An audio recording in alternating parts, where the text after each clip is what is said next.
بسم الله الرحمن الرحيم السلام عليكم ورحمة الله تعالى وبركاته أغيار كسر الوضع وركي وحي صاحبنا هذا الهين تسوق كليبسجا عيارتويدا يكوحا كل دوبان قرادة يوروبا والله هدي جنال كات كحسب تاي سبسكرايب جمال لكن ريح سو كوسو قراد بربحنا كوسو كرا جنال كنا كوحدو كبدا عقده برشلونة هي كريس نوريال كوطن كاس اسبانيش كا يا جود هامبا كقوسنا سرجدي كو عدنا ويلكا ري برازيل نيمار جونيور او حل عيارات كان لا قرشين يا باين ودي بوغو صلابت استاديا كامنو اي ugu wardabeysa sanadkii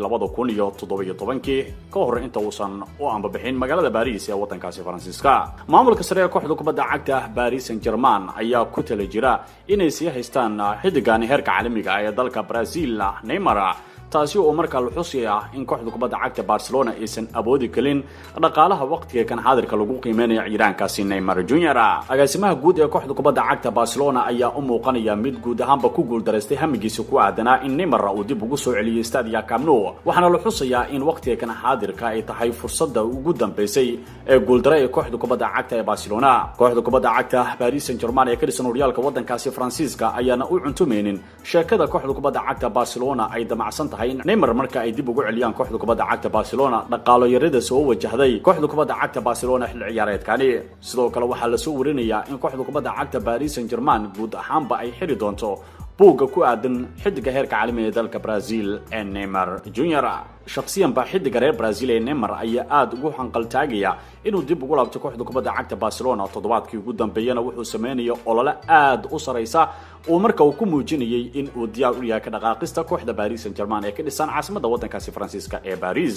kooxda ka dhisan horyaalka wadankaasi Ingiriiska ee Chelsea ayaana markaas ku diyaarinaysa wadadii ay kula soo wareegi lahaayeen ciidanka kooxda Bayer Leverkusen ee Kai Havertz hadalhayntii ugu dambeysay ayaa soo ifbaxaysa ku aadan daa'irkaasi ka tirsan Bayer Leverkusen ee Kai Havertz waxaana Chelsea ay isku diyaarinaysaa qorshe ay kula soo wareegi lahayd ciidankaasi laakiin marka hore waa inay Chelsea marka ay xaqiijisaa afarta sare ee horyaalka wadankaasi Ingiriiska si xil ciyaareedka soo socotay ugu mid noqoto kooxaha ka dhex muuqanaya tartanka horyaalka qaaradda Yurub ee UEFA Champions League kooxda uu hogaaminayo tababaraha kooxda kubadda cagta Chelsea Frank Lampard ayaana markaa ku jira kaalinta saddexaad kala horeynta asagoona 35 kulan uu ciyaaray uu rursado dhibco gaaraya 60 dhibcood halka kaalinta afraad ee ku jirta kooxda Leicester City oo 34 kulan ay ciyaartay oo rursatay dhibco gaaraya 59 dhibcood kooxda Chelsea ayaana markaa doonaysa kulamada ka harsan horyaalka wadankaasi Ingiriiska inay markaa awood dheeri ay sameeyso si ay u xaqiijiso ka qaybgalka tartanka horyaalka qaaradda Yurub ee Champions League xil ciyaareedka soo socda balse Lampard ayaa la fahansan yahay inuu aad ugu riyaaqsan yahay qaab ciyaareedka ciidankan ka tirsan Bayer Leverkusen Kai Havertz asagoo dhawaan guulo muhiim ah ka soo gaaray labadii saxiix ee kooxda kubadda cagta Chelsea ee ugu muhiimsan ay sameysay sida Hakim Ziyech oo ay kala soo wareegeen kooxda kubadda cagta Ajax Timo Werner ee ay isna markaa ay kala soo wareegeen kooxda RB Leipzig wana muhiimada koowaad ee waqtiga kan xaadirka kooxda kubadda cagta Chelsea Kai Havertz لاعبka ka soo jeeda dalkaasi Colombia James Rodriguez ayaa gabi ahaanba doonaya inuu ka hawbadisho mustaqbalka garoonka Santiago Bernabeu ee kooxda kubadda cagta Real Madrid ay ku ciyaarto wiilka reer Colombia ayaana markaa cadeynaya in fursad xooggan ay u tahay inuu ka hawbadisho xil ciyaareedkan si uu awoodiisa mar kale kubadda cagta ugu soo muujiyo kooxaha kala duwan ee aad kale loo xiriirinayo ciiraankani Hamas ayaana aad loola xiriirinayo kooxda Atletico Madrid xil ciyaareedka inuu ka soo gudubnay laakiin waa uu ku guuldareystay rajadii ku aadanaa kooxda Atletico Madrid waxaana soo baxaya warar sheegaya in ciidaankan James Rodriguez waqtiga kan xaadirka ay aad u xiisaanayaan labada kooxood ee ka dhisan horyaalka wadankaasi Talyaaniga Napoli iyo kooxda kubadda cagta AC Milano balse waxa muuqanaysa in kooxda kubadda cagta Los Blancos ay aad markaa u doonayso in ciidaankani ay ku sii hayaan garoonka Santiago Bernabeu laakiin rajada wiilka reer Colombia James Rodriguez ma ahan in uu ku sii nagaado kooxda kubadda cagta Real Madrid labada kooxood ee magaalada Manchester aad ugu xifaaltama City United-ka ayaa si isku mid ah u baaday goobaya difaaca Inter Milan ee Skriniar لاعبكاني ayaana 3 toddobaad ay ugu dambeysay waxa hadalhayntiisu aad ugu baahday warbaahinta wadankaasi Britain waxaana loo hadalaya ciidankaasi inuu ku soo biiri doono mid kamid ah labada Manchester labada macallin ee Oli Solskjaer iyo Pep Guardiola ayaana markaa doonaya inay iska adkeeyaan qaybta dambe ee difaacooda jirada Tutto Sport ayaana markaa xaqiijinaysa in ciiraankani waqtiga kan xaadirka labada Manchester bay ku baadi goobayaan ku dhawaad 58 milyan oo lacagta giniga taasi oo doolaraan u dhiganta 73 milyan xidigan Skriniar ayaa noqday difaacyadii ugu hadalhaynta badnaa 3 toddobaad ugu dambeysay waxaana ka mid ah labada Manchester, Real Madrid iyo kooxda kubadda cagta Bayern Munich. Laacibka kooxda kubadda cagta Barcelona Ivan Rakitic ayaana markaa dhageysan doona dalabyada dhawaan ka soo gaarayay horyaalka MLS-ka wadankaasi Mareykanka. warbaahinada qaar ayaana xusaya in xidigan u dhashay wadankaasi Croatia ee Ivan Rakitic uu aqbali doono kulankii marka uu la qaatay kooxda kubadda cagta Inter Miami hogaamiyahooda David Beckham. waxaana loo arkayaa in David Beckham kooxdiisa uu ku biiri doono Ivan Rakitic sidaba ay shaacisay jirada Spain. haddaba David Beckham ayaa isku diyaarinaya dhowr ciyaartooy ee ka dhex muuqanaya horyaalada Faransiiska, Isbaanishka, Ingiriiska, Talyaaniga in marka uu boqolin doono horyaalka MLS-ka wadankaasi Mareykanka si ay u xoojiyaan kooxda Inter Miami oo milkiidiisa marka uu leeyahay David Beckham. Beckham muhiimadiisa ayaa ah inuu la wareego Ivan Rakitic, xidiga Luka Modric oo asna u ciyaaraya kooxda kubadda cagta ee Real Madrid, لاعبka Sergio Kun Aguero asna markaa ka tirsan kooxda kubadda cagta ee Manchester City iyaga xidigo kale oo dhowr ah ee ka dhex muuqanaya horyaalada kala duwan ee qaaradaasi Yurub.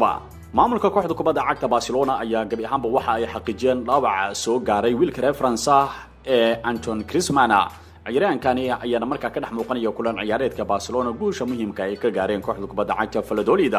ka hor inta aanan lagu bedelin xidiga Luis Suarez. dhaqaatiirta joogtada ee kooxda kubadda cagta Barcelona ayaana qiraya dhaawacan lugta midig ee muruqa ee ka soo gaaray xidigani inay markaa tahay mid aad khatar u ah, laakiin waxa aysan xusina waqtiga markaa ciiraankani ugu dambeyn garoomada uu ka maqnaan karo. laakiin wararka qaar ayaa la soo xiganaya in kooxda kubadda cagta Barcelona ay aad ugu naxday dhaawaca muruqa ka soo gaaray maadaama xidigan Antoine Griezmann uu ka mid ah ciyaartooyda uga hadalhaynta badan ee suuqa iibsiga ciyaartooyda qorshaha weyn ee kooxda kubadda cagta Barcelona qayb ayuu ka ahaa ciiraankani, balse hadda waxaa soo wajahay dhaawac dhinaca muruqa ah ayadoo shaki kale laga muujinayo lugta bidixna in uu dhaawac uu jiro. laakiin waxaa sidoo kale Barcelona ay doonaysaa bal inay ka salgaarto barta ugu dambaysa dhaawaceed ee wiilka reer Faransa Antoine Griezmann. Manchester City ayaa wada ololo ay ku doonayaan in Sergio Kun Aguero ay ku sii hayeen muddo sanad kale garoonka Etihad ee kooxda kubadda cagta Manchester City.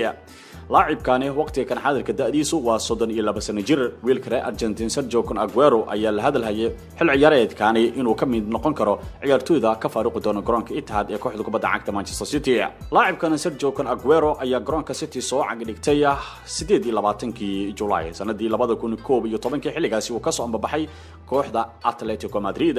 heshiiska waqtiga kan uu kula joogo kooxda City waxa uu kaga yahay 30 bisha June ee sanadka 2012 ay foodeen ugu soo haysa, balse waxa xilligaani la wada ololo ku aadan in ciyaarankani Sergio Kun Aguero heshiis hal sano lagu abaalmariyo si heshiiskiisa marka uu gaaro tan iyo sanadka 2022. Kun Aguero ayaa si weyn u soo jiidanaya awoodiisa taageerayaasha faraha badan ee kooxda kubadda cagta Manchester City, waxaana loo arkayaa waqtiga kan xaadirka inaysan ku degdegi doonin sida ugu dhaqsiyaha badan City in garoonkooda marka ay ka fasaxaan inta ay ka helayaan bedelka rasmiga ah ee Sergio Kun Aguero, ayadoo shaki xoogan ay ka muujiyeen wiilka reer Brazil ee Gabriel Jesus oo aan lagu aamini karin joogtada gool dhalinta ee kooxda kubadda cagta City, maadaama laacibka reer Argentina Sergio Kun Aguero uu ciyaarahan khibrad weyn u leh dhinaca gool dhalinta asagoona iskoor la yaab leh ka sameeyay horyaalka wadankaasi Ingiriiska. difaaca kooxda kubadda cagta Napoli xulka qaranka wadankaasi Senegal ee Koulibaly ayaa dhinaca kale la xusaya in marka uu ku sii nagaadi karo kooxda kubadda cagta Napoli ee ka dhisan horyaalka dalkaasi Talyaaniga,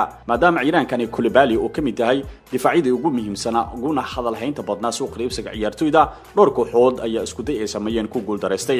haddaba laacibkan reer Senegal ee Koulibaly ayaa muuqanaysa in waayihiisa ciyaareed ay macquul tahay inuu ku sii nagaadi karo sarada wadankaasi Talyaaniga, waxaana aad loola xiriirinayay Liverpool, Manchester City, Manchester United, Chelsea, kooxda kubadda cagta Real Madrid, Barcelona iyo kooxo kale aad u fara badan, balse waxaa la qirayaa inay markaa suurtagal noqon karto haddii la bixiyo qiimaha kooxda kubadda cagta Napoli ay ciyaaraankaasi ku iibinayso in uu ka soo dhaqaaqi doono sarada wadankaasi Talyaaniga. laakiin ma jirto ilaa hadda koox markaa ku dhiiran karta qiimaha Napoli ay ku doonayso ciyaaraankaasi in gabi ahaanba milkiidiisa marka ay ku wareejiyaan. sidoo kalena kooxa ay ka mid yihiin Juventus, Liverpool iyo Manchester City ayaa wali ceyrsanaya dalabyada markaa ku aadan xidiga kooxda kubadda cagta Bayern Munich iyo xulka qaranka wadankaasi Isbaanishka Thiago Alcantara. لاعبكani ayaana markaa loo arkayaa inuu yahay xidigaha ugu muhiimsan ee laga faa'iideysan karo kubadda cagta.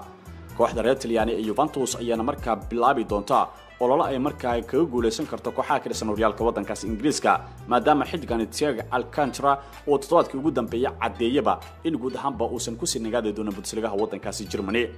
Bayern Munich waxay sheegtay in bedelkiisa ay xilligan ka marmaan kooxda kubadda cagta Juventus ayaa la filayaa inay ka guuleysan karto labada kooxood ee ka dhisan horyaalka waddankaas Ingiriiska Manchester City Liverpool waa hadii marka ay ku guuleystaan wada hadalkii ugu dambeeyay oo ay doonayaan inay la qaataan xidig reer Spain ee Thiago Alcantara qaar kamid ah ciyaartoydii hore ee kooxda kubadda cagta Manchester United ayaa qaba fikir ah in Manchester United ay ka maarmi doonto hamigii dheeraa ee ku aadanaa xidiga Sancho inay markaa ku soo bireen Stadia Old Trafford ee kooxda kubadda cagta ee Manchester United kadib dhacdo la yaab leh iyo xifrad aad u wanaagsan ba uu la soo baxay xidiga Greenwood waxaana loo arkayaa inuu yahay ciyaaryahan mucjiso leh tan iyo markii dib garoomada lagu soo laabtay xil ciyaareedkani dhacdo la yaab leh ayuu sameeyay ciyaaryahankani da'yarkani kooxda kubadda cagta Manchester United ayaa bandhigiisa soo jiidanaya tobraha kooxda kubadda cagta Manchester United Ole Solskjaer asagoo ku tilmaamay inuu yahay geesi xilligan u soo baxay kooxda Manchester United waxaana uu bedelayaa hadafkii dhinaca suuqa ee tobraha kooxda kubadda cagta Manchester United macni Ole waxaana loo arkay ciiraankani Greenwood